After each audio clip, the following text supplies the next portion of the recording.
इसको ढीला करके घुमाना, वही खड़ा रहेंगे ऐसे ऐसे घुमा, इसको ढीला कर घुमा घुमा चारों तरफ घूमेगा, यहाँ पकड़ेगा इसको पकड़ेगा ऊपर नीचे दाएं बाएं, डंडी को कुछ मत कर, इसको छोड़ हाथ, ठीक है ऊपर कर उसको घुमा, ऊपर उठा, हाँ हाँ ऐसे करना भाई, ऐसे चलो घुमा लो, ये सबका भी आना चाहिए।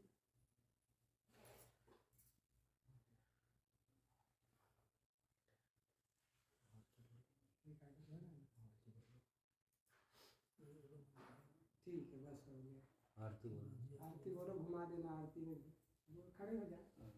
बोलिए सदगुरु कबीर साहेब की जय हो।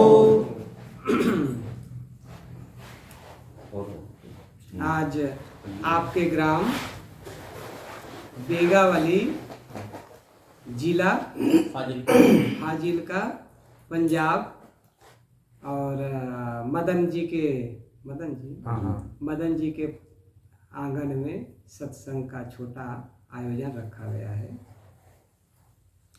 इसमें हम आप सब उपस्थित हैं। अजर अमर त्रय काल जो अनंत चेतन, निज अनुभव से जान जात जो शांति तेज गण, निर्विकार निर्द्वंद सदा सर्वोपरि सोई, तहित दिव्य रहने उतबोधक जोई, विघ्न हरण मंगल करण, तहित ध्यावत शीश नवावत, श्री गुरुवर के चरण चित, गुरु की महिमा अनंत है, अनंत किया उपकार, लोचन अनंत उघारिया, अनंत दिखावन हार, यह तन विष की बेलरी, गुरु अमृत की खान, शीश दिए जो गुरु मिले, तो भी सस्ता जान। मेरे आध्यात्मिक एवं व्यवहारिक जीवन के प्रबल प्रेरणा स्रोत सद्गुरुदेव के श्री चरणों में शत शत नमन वंदन। धर्म प्रेमी बंधुओं एवं श्रद्धा मूर्ति देवी, कबीर साहब ने क्या कहा है? जीव दया और आत्म पूजा, इन सम देव और नहीं दूजा। कबीर साहब का एक मात्र सिद्धांत इतने एक पंक्ति में हो जाता है। कबीर साहब का सिद्धांत को यदि हम परिभाषित करना चाहें तो केवल एक पंक्ति में पूरा हो जाएगा, जीव दया और आत्म पूजा, कहें कबीर धर्म नहीं दूजा।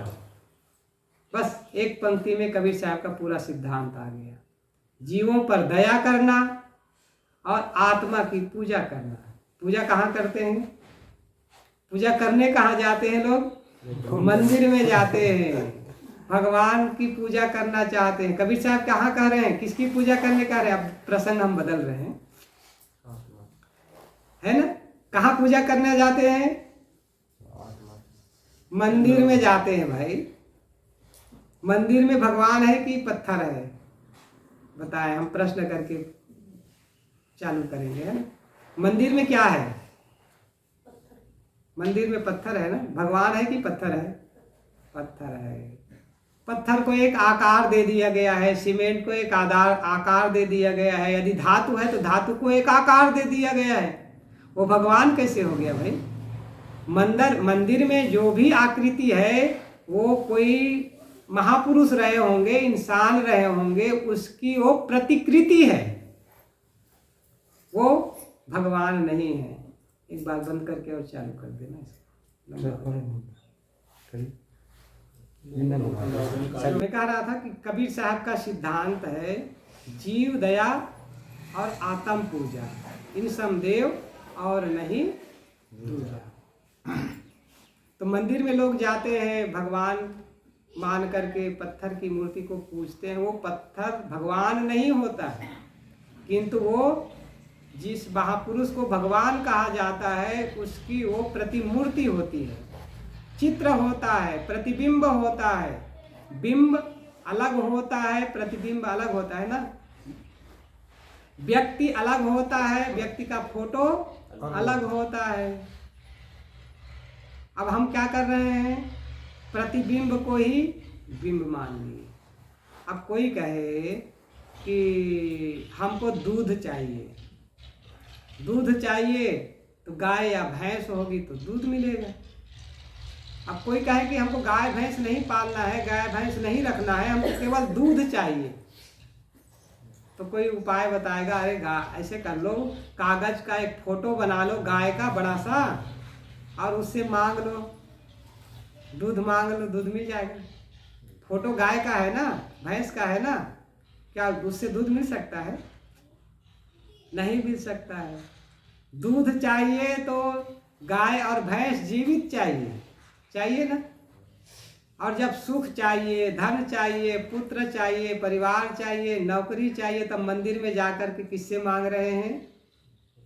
मूर्ति से मांग रहे हैं। किसी व्यक्ति से मांगे, किसी इंसान से मांगे तो बात बन जाती है। वहां जाकर किससे मांगते हैं? मूर्ति से मांग रहे हैं। अच्छा चलो कोई बात नहीं, गाय दूध तो सबको नहीं चाहिए होता है, चाहिए होता है तो गाय भैंस से ले लेते हैं। एक चीज और समझ लो, पति और पत्नी है, पति पत्नी है तो पत्नी को सुख चाहिए तो पति चाहिए कि पति का फोटो चाहिए? फोटो चाहिए। पति को पत्नी से सुख चाहिए तो पत्नी का फोटो से काम चलेगा? नहीं चलेगा। वहाँ प्राणी चाहिए, है कि नहीं? अब हमें चलो वो सुख भी नहीं चाहिए, दूसरी ओर जाते हैं। बच्चा है, बच्चों को शिक्षा अध्ययन कराना है तो स्कूल में भेजते हैं। अरे भाई बच्चों को स्कूल में भेजते हैं तो बड़े स्कूल में हम भेजते हैं तो उसका फीस होता है 15-15, 20-20 हज़ार, 20-20 नहीं 50-50 हज़ार होता है आजकल बड़े स्कूलों में। अब 50 हज़ार तो हमारे पास होगा नहीं, तो हम क्या करेंगे? हम तो ऐसा करेंगे, वो टीचर जो पढ़ाते हैं उसका एक फ़ोटो बनवा लेंगे। अब फोटो बनवा के घर में रखेंगे और उसके सामने अगरबत्ती लगा देंगे और बच्चे को बैठा देंगे, शिक्षा मिल जाएगी। हाँ नहीं, वहाँ पर नहीं मिलेगी और नहीं चाहिए, ऐसा नहीं करेंगे। तो कागज के फोटो के शिक्षक से बच्चों को शिक्षा नहीं मिल सकती है। कागज और मूर्ति के गाय से दूध नहीं मिल सकती है, और कागज के पति से पत्नी को सुख नहीं मिल सकता है। कागज के फोटो के पत्नी से पति को सुख नहीं मिल सकता है, और कागज के पुलिस से देश की सुरक्षा नहीं हो सकती है। कागज के फोटो के सैनिक से देश की सुरक्षा नहीं हो सकती है। तब फिर कागज के मूर्ति के, जिसे भगवान मान करके लोग पूछते हैं, उससे हमें धन, पुत्र, परिवार और सब कुछ कैसे मिल जाएगा? मिल सकता है? सुख शांति भी नहीं मिल सकता है। कितनी कहना चाहिए सरल बात है। उस आदमी को न समझने के कारण से कहाँ जाता है आदमी? आज मंदिर में जा रहा है। जिसको पूजना चाहिए उसको नहीं पूज रहा है, और जिसको नहीं पूजना चाहिए उसको पूज रहा है।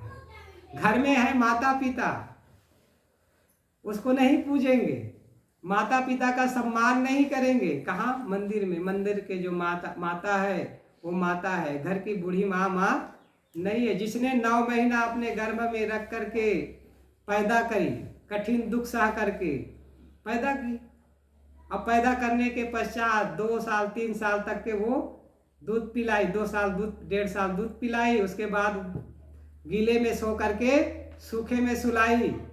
अब उसको भूल गए उस माँ को, और मंदिर में माँ मिल गई। अब उसके लिए उपवास भी करेंगे, भोग भी लगाएंगे, तमाम कर्म कांड भी करेंगे। घर की माँ बीमार हो गई तो पड़े रहो। दुख की बात है ना।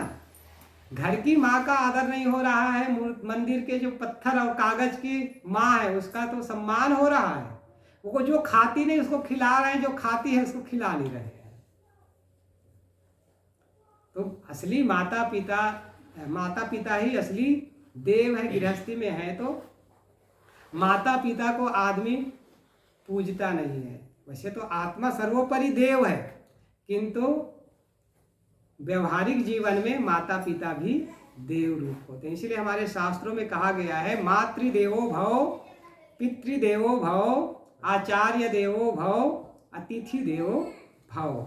ये 4 देवता की कल्पना हमारे शास्त्रों में कही गई है। माता सर्वोपरि देवता है, माता से हम सबको जीवन मिलता है।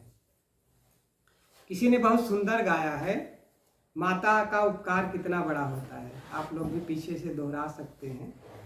मात पिता सद्गुरु चरणों में दंडवत बारंबार, जो हम पर किया बड़ा उपकार, किया बड़ा उपकार। मात पिता सद्गुरु चरणों में दंडवत बारंबार, जो हम पर किया बड़ा उपकार, हम पर किया बड़ा उपकार।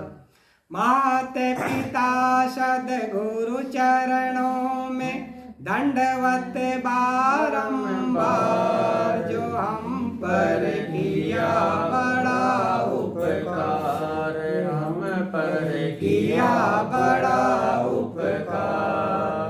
माता ने जो कष्ट उठाया, वह ऋण कभी न जाय चुकाया। माता ने जो कष्ट उठाया, वह ऋण कभी न जाय चुकाया। उंगली पकड़ कर चलना सिखाया, ममता की दी शीतल छाया। उंगली पकड़ कर चलना सिखाया, ममता की दी शीतल छाया। जिनकी गोदी में पल कर हम कहलाते होशियार, जो हम पर किया बड़ा उपकार, हम पर किया बड़ा उपकार। मात पिता सद्गुरु चरणों में दंडवत बारंबार, जो हम पर किया बड़ा उपकार, हम पर किया बड़ा उपकार। पिता ने हमको योग्य बनाया, पिता ने हमको योग्य बनाया। कमा कमा कर अन्न खिलाया, कमा कमा कर अन्न खिलाया। पढ़ा लिखा गुणवान बनाया, पढ़ा लिखा गुणवान बनाया। जीवन पथ पर चलना सिखाया, जीवन पथ पर चलना सिखाया। जोड़ जोड़ अपनी संपत्ति का बना दिया हकदार, जो हम पर किया बड़ा उपकार, हम पर किया बड़ा उपकार। जोड़े जोड़े अपनी संपत्ति का बना दिया हकदार, हम पर किया बड़ा उपकार, हम पर किया बड़ा उपकार।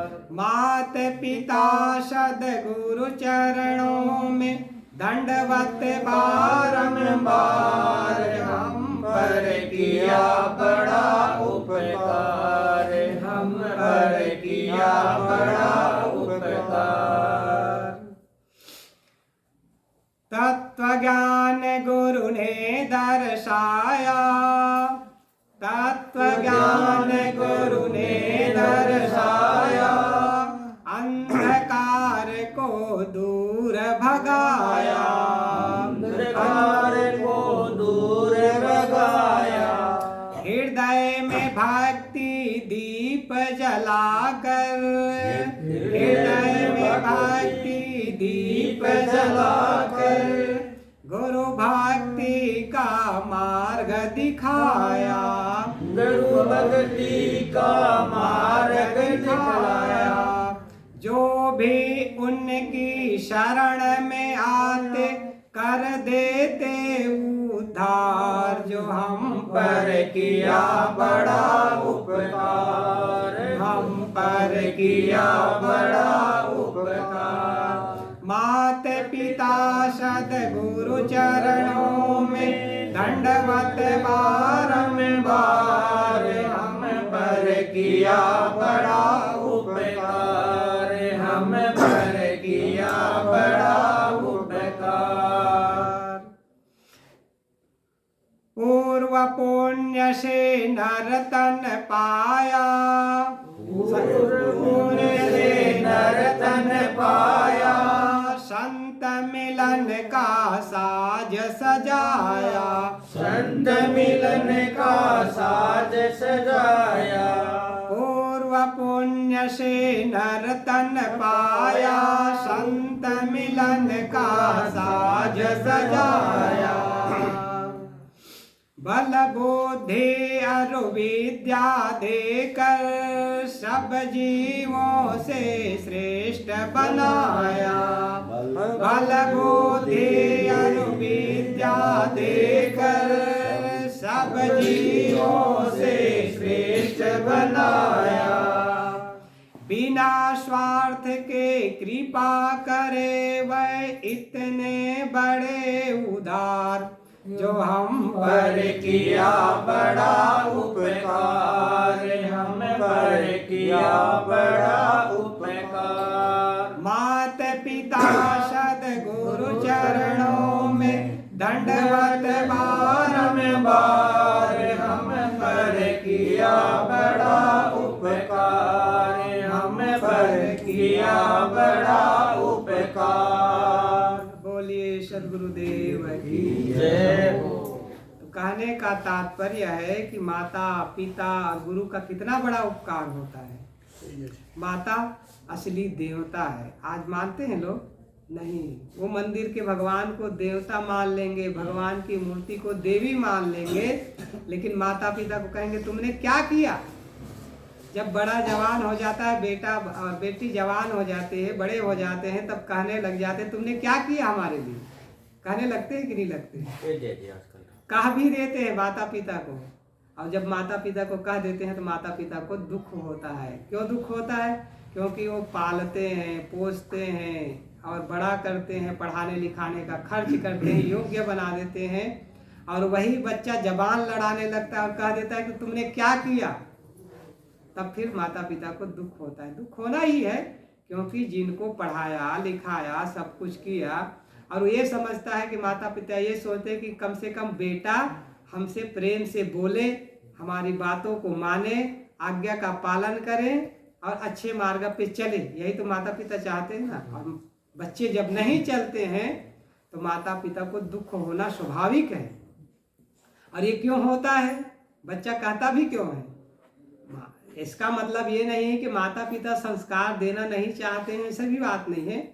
संस्कार देने की कोशिश तो करते हैं, संस्कार देते भी हैं, लेकिन बच्चों में वो संस्कार जब नहीं जाता है या फिर कोई संस्कार देता भी नहीं है, और जब बच्चा संस्कारी नहीं होता है तो वही बच्चा कहता है कि तुमने क्या किया। बहुत उटपटांग बातें भी बोल जाता है, यहाँ तक कि लाठी डंडा से मारपीट भी कर देता है, भोजन नहीं देता है, ये भी देखा जाता है। अब कहा जाता है कि हम दो हमारे दो, माता पिता को वृद्धाश्रम पे दो, ये भी कह देता है, कह देते हैं। ये क्यों होता है? ना संस्कार होने के कारण से। तो माता पिता गृहस्थी जीवन में, पारिवारिक जीवन में देवता है। उनका आदर होना चाहिए, सम्मान होना चाहिए, उनको जल भोजन देना चाहिए और उनसे प्रेम से बातें करना चाहिए। सबको बूढ़ा होना है, समझ ले, सबको बूढ़ा होना है, सबको रोगी होना है, सबको अपाहिज भी हो जाना है बुढ़ापा में। अब जब हमारी स्थिति आएगी, हमारी बात आएगी, तब क्या होगा? हमें भी चाहिए ना। हमें भी प्रेम की बातें चाहिए, हमें भी सेवा चाहिए, हमें भी भोजन चाहिए। तो जब किए रहेंगे तभी तो मिलेगा। जब जवानी में करेंगे तो बुढ़ापा में सेवा मिलेगी। और जवानी में हमने माता पिता की सेवा नहीं किया, माता पिता की आज्ञा का पालन नहीं किया, माता पिता का सम्मान नहीं किया, जल भोजन नहीं दिया, अब बुढ़ापा में हमको मिल जाएगा? नहीं मिलेगा। जब किया नहीं, अब खेत में हमने गेहूं बोया नहीं, कनक बोया नहीं, तो हमको कनक मिलेगा? नहीं मिल सकता है। गेहूं हमने खेत में कुछ नहीं बोया तो घास मिलेगा ना भाई। तो कहने का मतलब है जवानी में बोना पड़ेगा, जीवन स्वस्थ है तब बोना पड़ेगा। तो परिवार में, गृहस्थी में, समाज में माता पिता और गुरु देवता है। क्योंकि शांत रहे, थोड़ा सा और शांत रहे। देवता उसे कहा जाता है, देवता भी समझ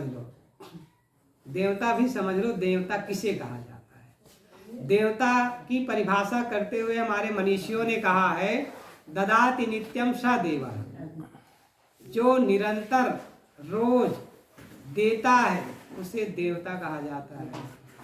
प्रकृति सूर्य हमें देता है ना, रोशनी देता है, जीवन देता है, प्रकाश देता है। सूर्य एक दिन ना हो तो सारा कुछ ढक शून्य हो जाएगा। तो शून्य हमें जीवन, सूरज हमें शून्य जीवन देता है। इसलिए वेदों में सूर्य को आदित्य देव कहा गया।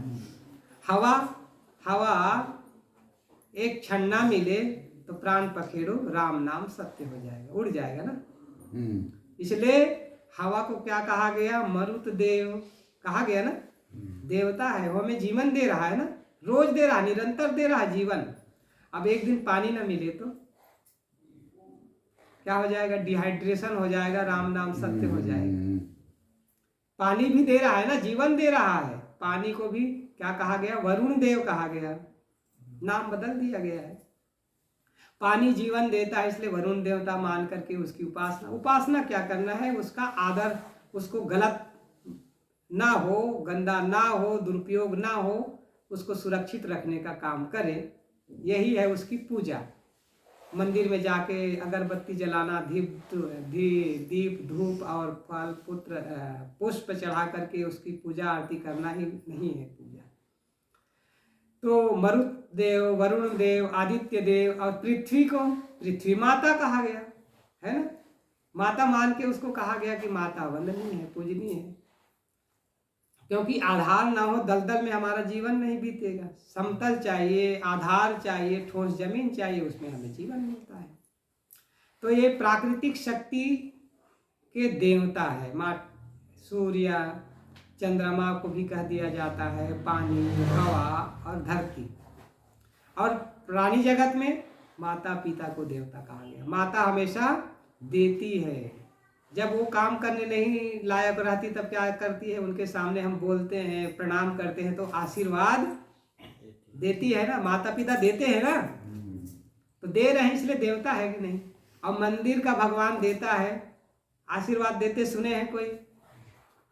कोई मंदिर में पूजा करता है, कोई खाटू श्याम गया हो, कोई बालाजू गया हो, कोई और मंदिर गया हो, पूजा किया, दक्षिणा भी दिया, चढ़ावा भी चढ़ाया, मिठाई भी चढ़ाया, रुपया भी चढ़ाया, तो वहाँ कोई खाटू श्याम आशीर्वाद दिया, बालाजू आशीर्वाद दिया, मंदिर का भगवान आशीर्वाद दिया है किसी को? देता नहीं है, फिर भी देवता। जो देता है वो देवता, जो लेता है वो लेवता। वो लेने वाला है, देता नहीं है, फिर भी देवता मान के पूजते हैं। तो माता पिता गुरु असली देवता है प्राणी जगत में। प्राकृतिक शक्ति के देवता है सूर्य, हवा, पानी, धरती, ये सब देवता है। उनका भी आदर हो, उनका भी सम्मान हो, उनका भी सुरक्षा हो, वही उसकी पूजा उपासना है। ये 3 देवता कहा गया है, प्राकृतिक देवता और प्राणी जगत के देवता और आध्यात्मिक देवता। 3 होता है ना, आधिदैविक, आधिभौतिक और आध्यात्मिक, 3 होता है। आधिदैविक देवता सूर्य, चांद, पानी, हवा, आकाश, धरती, ये हो गया आधिदैविक देव है। आधिदैविक शब्द क्या कह रहा है? आधिदैविक। वो देवता है, उनका भी उचित उपयोग हो, उसका भी दुरुपयोग ना हो। वो हमें देता है, जीवन देता है। आधि भौतिक देवता माता पिता गुरु श्रेष्ठ जन, है ना। और आध्यात्मिक देवता, 3 देवता होते हैं। तो तीनों देवता में सर्वोपरि देवता है आत्मा, जिसका आधार आत्मा है, वो है आत्मा। और वो देव है। आत्मा है तो जीवन है ना। और आत्मा जीव से, शरीर से निकल जाता है तो शरीर सब हो जाता है ना। जब तक शरीर के अंदर जीवात्मा होता है तो शरीर शिव स्वरूप होता है। शिव मतलब कल्याण स्वरूप, मंगल स्वरूप। और जिस दिन शरीर से जीव निकल जाता है, आत्मा निकल जाता है, तो शरीर सब हो जाता है ना। जब तक जीव है तो शिव है, और निकल गया तो सब है। कुरूप हो जाता है, गंदा हो जाता है, मलिन हो जाता है, दुर्गंधी आने लगता है। तो आत्मा सर्वोपरि देवता है। उसके अलावा संसार में और कोई, सृष्टि में कोई देवता नहीं है, आध्यात्मिक देवता।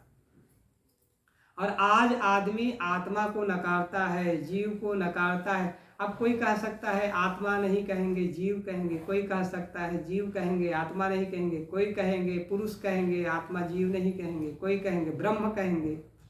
ये सब शब्द है। ये सब क्या है? शब्द है। और शब्द का मतलब है एक ही तत्व के भिन्न भिन्न नाम है। शब्द है उपाधि भेद से, उपाधि भेद से नाम है। इसको समझना है। कोई ईश्वर कह दिया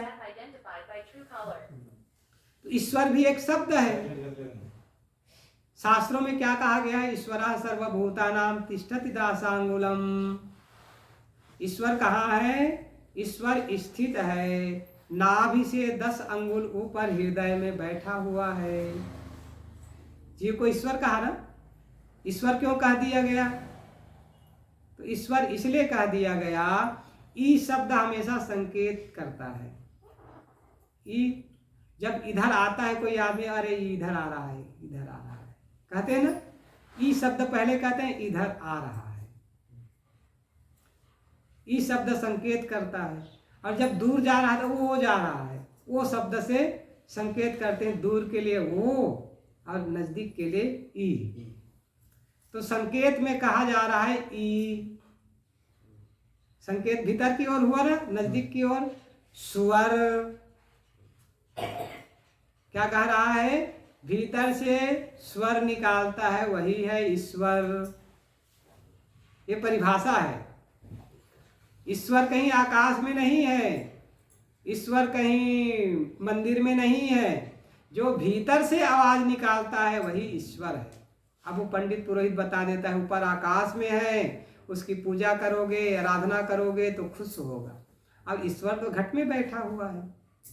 और ये कबीर साहब नहीं कह रहे हैं, गीता कह रहे हैं, ईश्वरः सर्वभूतानां तिष्ठति दासांगुलम। और रामायण क्या कहती है?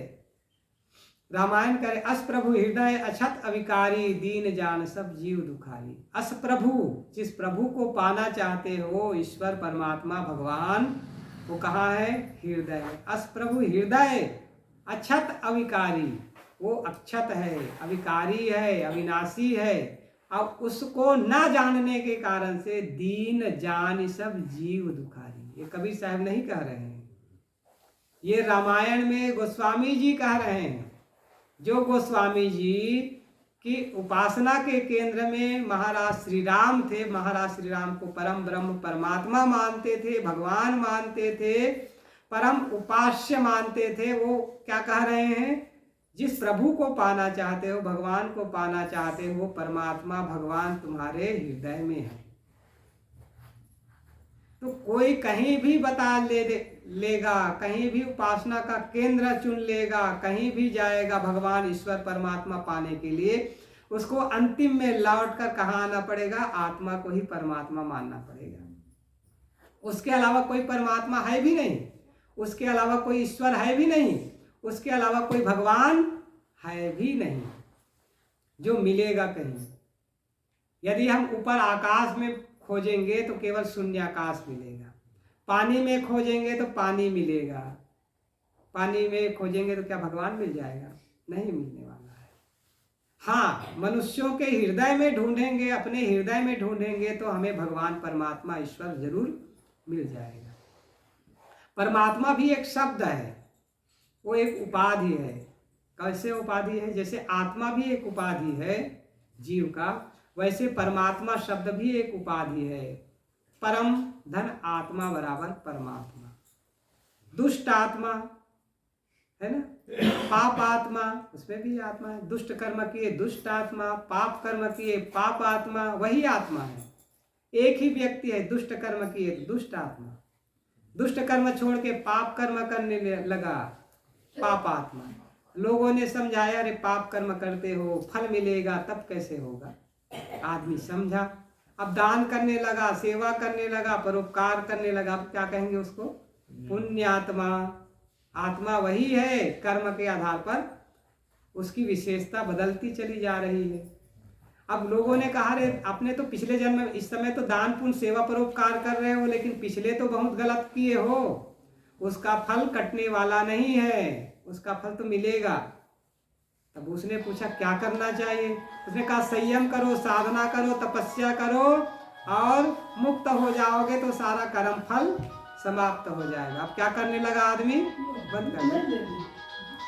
अब क्या करने लगा? संयम साधना, संयम करने लगा, साधना करने लगा, तपस्या करने लगा और संयमित जीवन, साधनामय जीवन करके गृहस्थी जीवन का त्याग कर दिया। अब उसको क्या कहेंगे?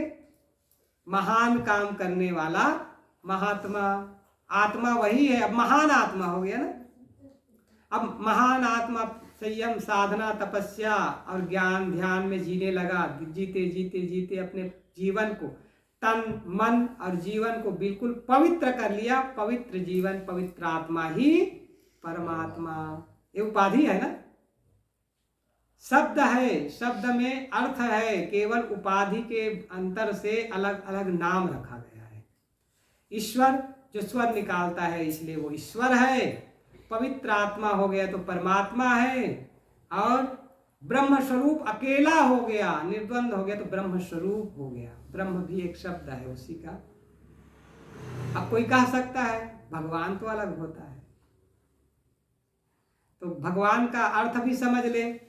भा से भूमि, गा से गगन, भा से धरती, गा से आकाश, वा से वायु हवा, और वा में आ का मात्रा लगा हुआ है। आ से अग्नि और ना से नीर, मिट्टी पानी आग हवा और आकाश के संयोग से, बंधन से या संयोग या बंधन के बीच में जो बैठा हुआ संचालित करने वाला जीवात्मा ही भगवान है। संव्यूहित कहाँ है? शरीर में है ना। मिट्टी पानी आग हवा आकाश एक साथ किसमें है? शरीर में है ना। चाहे प्राणी का शरीर हो चाहे मनुष्य का शरीर हो, सबके शरीर में मिट्टी पानी आग हवा एक साथ संव्यूहित है। पता नहीं चलता है, ना मिट्टी दिखाई देता है शरीर में, ना पानी दिखाई देता। जब निकलता है तब भले दिखता है, लेकिन अंदर में पानी है दिखता है? नहीं दिखता है। और आग है वो दिखता है। भोजन कैसे पचता है? आग है तो भोजन पचता है, इसलिए आग भी है, दिखता नहीं है। पानी भी नहीं दिखता लेकिन पानी भी है। मिट्टी भी नहीं दिखता फिर भी मिट्टी है। आग भी नहीं दिखता फिर भी आग है। और हवा भी नहीं दिखता फिर भी हवा है, सांस ले रहे हैं ना। और खाली जगह है वो अवकाश, आकाश भी है, इसलिए भोजन करते हैं तो जाता भी है। तो पांचों तत्वों को समूहित करके चलाने वाला ये जीवात्मा ही तो भगवान है। कोई तो भगवान भी एक उपाधि है। अब कोई कह सकता है चलो जीव अलग है, जीवित होने के कारण से वो जीव कहलाता है, और आत्मा का ज्ञान प्रकाश करने के कारण से वो आत्मज्ञानी होने से वो आत्मा कहलाता है। जब तक के आत्मा का बोध नहीं है, ज्ञान नहीं है, तो वो जीव है। जान तो रहा है ना, जानने का काम कर रहा है और जीवित रहता है हमेशा, इसलिए वो जीव है। केवल जानता है, अभी बोध प्राप्त नहीं किया है। आत्मा का अपने आप का बोध नहीं होने के कारण से वो जीव है। जिस दिन आत्मबोध प्राप्त हो गया वो आत्मा हो गया, और जब पवित्र जीवन जीने लगा तो परमात्मा हो गया। और वही सब कुछ को जान लिया कि मिट्टी पानी आग हवा के समूहित शरीर में मैं भीतर रहता हूँ, वो भगवान हो गया। और ये जान लिया कि मैं ही स्वर निकालता हूँ, तो वो ईश्वर हो गया। किसी ने बहुत सुंदर गाया है, एक पंक्ति में आप समझ लें। बता तेरे मुख से कौन बोलता है, बता तेरे मुख से कौन बोलता है, तू बोलता है कि मुख बोलता है, बता तेरे मुख से कौन बोलता है।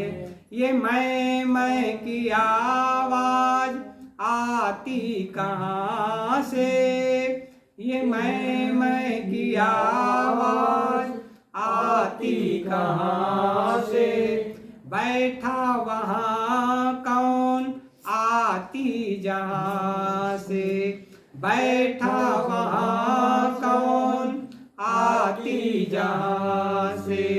गर तुझे पता है बंदे जरा तू बताना, गर तुझे पता है बंदे जरा तू बता, बता तेरे मुख से कौन बोलता है, तू बोलता है कि मुख बोलता है।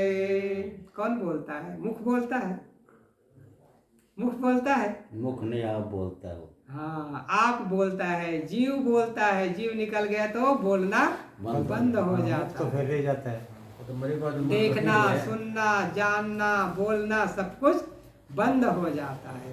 तो बोलने वाला तो आत्मा है ना, इसलिए वो ईश्वर है। इस भेद को न जानने के कारण से लोग लड़ते हैं। एक ही तत्व के उपाधि भेद से वो नाम है केवल। कोई उसी को जीव कह सकते हैं, जीवित है, सांसारिक बंधनों में बंधा है तो सांसारिक जीव है। हाँ, वो जान लिया अपने आप को तो वो आत्मा हो गया, वही जीव है।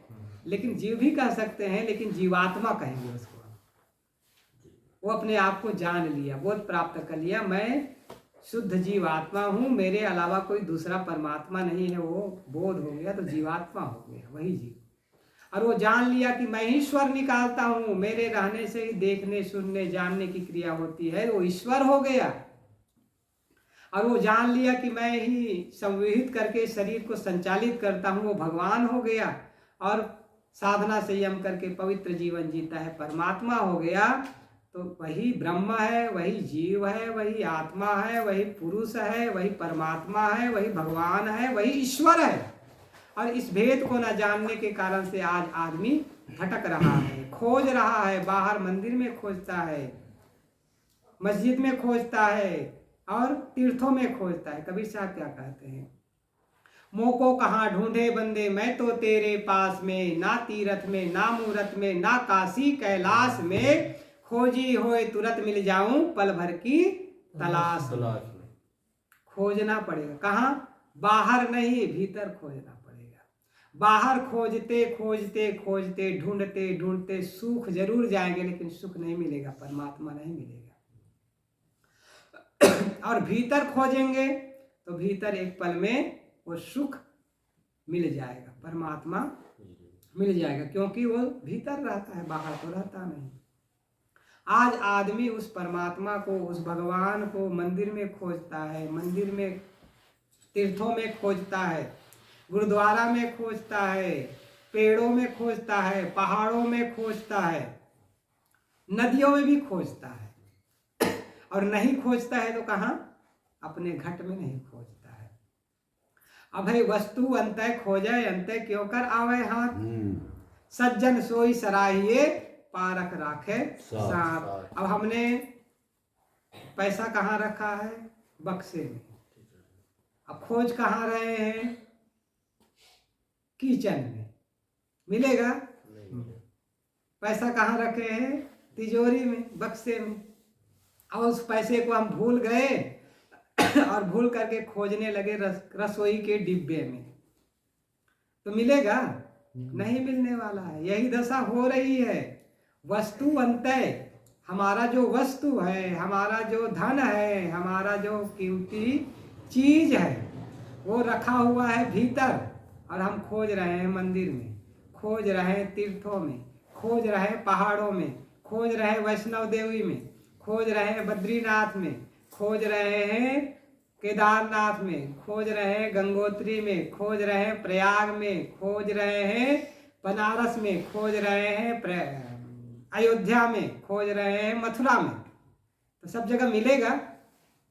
हमारा वस्तु तो हमारे पास है और हम खोज रहे हैं बाहर। तो बाहर खोजने से मिलने वाला नहीं है।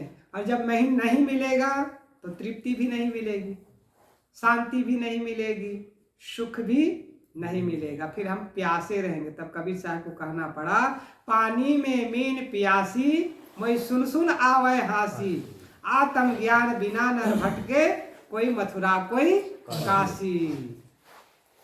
कबीर साहब कहते हैं पानी में मीन प्यासी। मुझे आश्चर्य लगता है और हंसी आती है कि पानी में मछली रहती है और पानी में ही प्यासी है। पानी में रह करके ही पानी मछली प्यासी हो, तो ये दुख की बात है ना। पानी में तो भाई मछली है तो प्यासी नहीं होनी चाहिए, क्योंकि पानी से ही सबका प्यास बुझता है। क्योंकि पानी में मछली है तो प्यासी नहीं होनी चाहिए। फिर भी ये होता है कि मछली को जब पानी पीना होता है तो पानी में रह करके पानी नहीं पी सकती है मछली। वैसे प्यास बुझती है उसकी जब मछली उछलती है और उछल करके उल्टा गिरती है, तो उसके जो गलफड़ होते हैं, गलफड़ों से जब पानी जाता है तब वो तृप्त होती है। मुख से पानी नहीं पीती है मछली। कहाँ से पानी पीती है? गलफड़ों से। इसलिए वो प्यासी रहती है।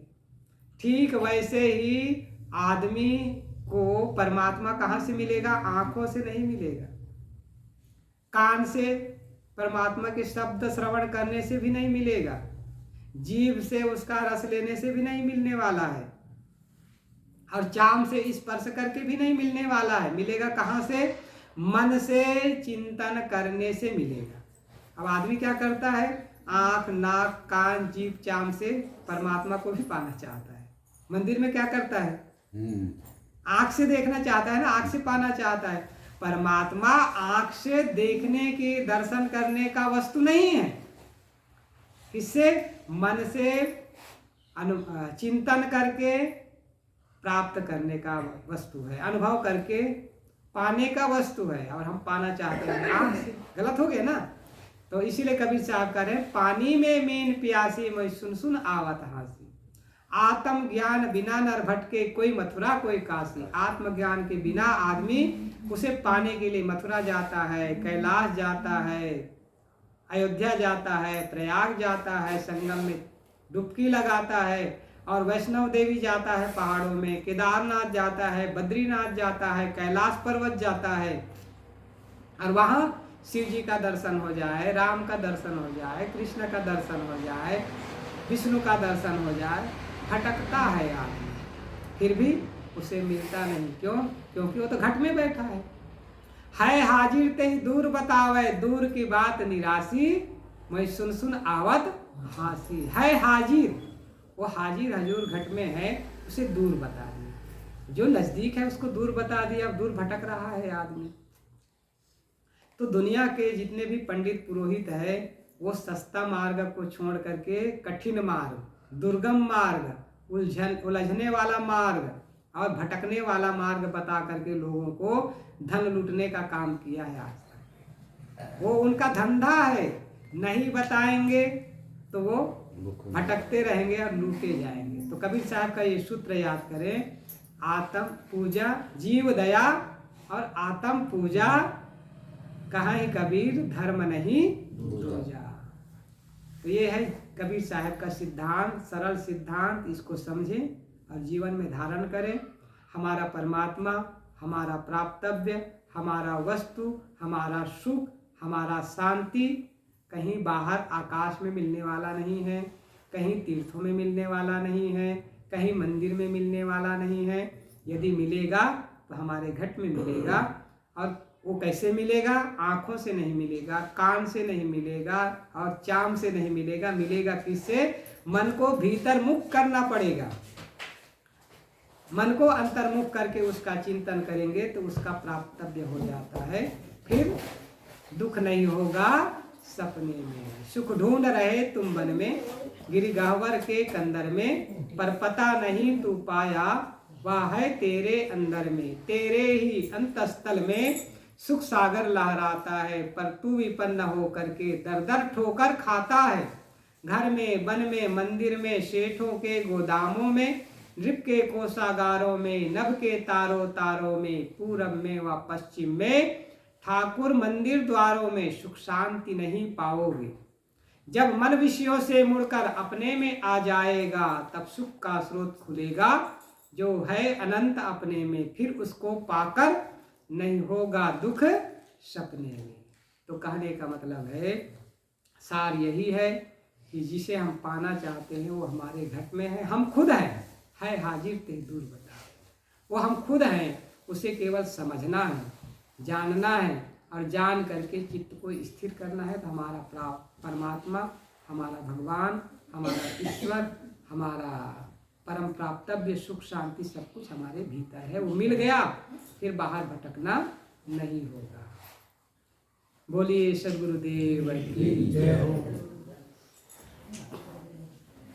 गुरु आरती हो, आरती हरि, आरती हरि धन्यवाद साहिब आरती हो, आरती दीन दयाल साहिब आरती हो।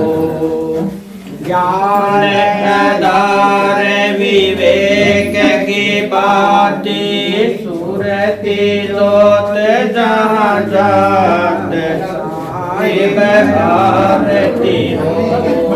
ज्ञान आधार विवेक की बाती, सूरती जोत जहाँ जात साहिब आरती हो। आरती हो दयाल साहिब आरती हो, आरती हो दरस परस गुरु चरण शरण, दरस परस गुरु चरण शरण। टूट गयो यम जाड़ साहिब आरती हो, आरती हो निवास साहिब आरती हो। आरती दीन दयाल साहिब आरती हो। साहिब कबीर संतन की कृपा से, साहिब कबीर संतन की कृपा से, भयो प्रकाश साहिब आरती हो, आरती हो दयाल साहिब आरती हो, आरती हो निवास साहिब आरती हो। दरस परस गुरु चरण शरण, दरस परस गुरु चरण शरण। टूट गयो यम जाल साहिब आरती हो, आरती दीन दयाल साहिब आरती हो, आरती गरीब नवाज साहिब आरती हो। गुरुर्देव गुरुर्धर्मो गुरुरनिष्ठा परम गुरु परतरम नास्ति, नास्ति तत्त्वं गुरु परम।